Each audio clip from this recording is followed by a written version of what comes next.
Est-il encore possible de régulariser son séjour en Belgique? Quelle est la condition indispensable pour introduire un dossier? Comment éviter les arnaques aux procédures de séjour? C'est ce que je vous propose d'examiner dans cette vidéo.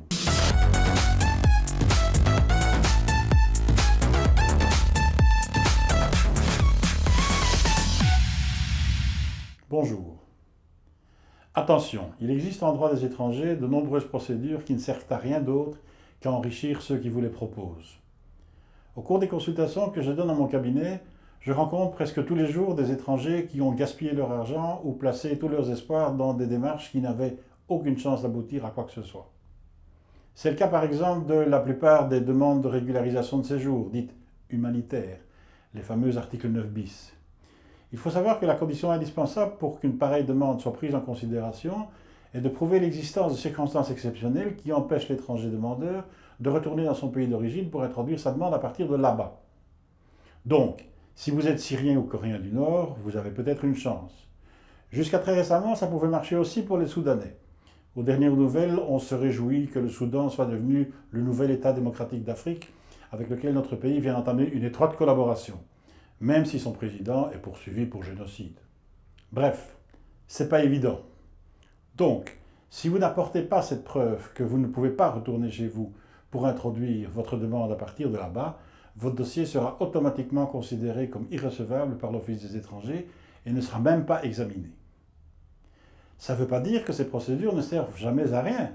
Comme on le verra dans d'autres vidéos, leur intérêt vient presque toujours de leurs effets secondaires. Elles permettent de gagner du temps, elles permettent de prouver une adresse de résidence, elles permettent de prouver l'existence d'une cohabitation de fait, etc. Mais en dehors des campagnes de régularisation massives comme celles qui ont eu lieu en janvier 2000 ou de septembre à décembre 2009, il est vraiment rarissime que ces procédures de régularisation aboutissent à un titre de séjour. D'ailleurs, le site de l'Office des étrangers l'annonce clairement.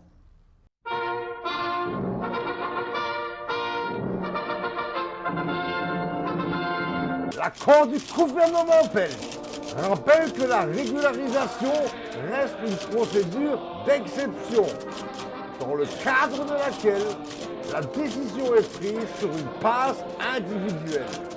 L'accord ne prévoit plus de régularisation collective. Ceci signifie que l'Office des étrangers ne prendra en considération aucune demande de régularisation collective dans les prochaines années. En conclusion, soyons réalistes. Fini le temps où l'Office des étrangers était dirigé par de généreux humanistes. Le temps n'est plus au cadeau. D'ailleurs, une taxe de 350 € est exigée pour l'introduction de chaque demande. Donc, ne vous laissez pas embarquer dans des procédures inutiles et qui ne serviront à rien d'autre qu'à enrichir l'État ainsi que ceux qui vous les proposent, en spéculant sur votre ignorance. Merci d'avoir regardé cette vidéo. N'hésitez pas à me faire part de vos commentaires ou à me poser vos questions ou toute suggestion qui permettrait d'améliorer la qualité de cette chaîne. Si vous avez aimé, n'oubliez pas, likez avec le petit pouce bleu, vers le haut évidemment, partagez cette vidéo avec tous ceux que ça pourrait intéresser et puis abonnez-vous à la chaîne. À bientôt.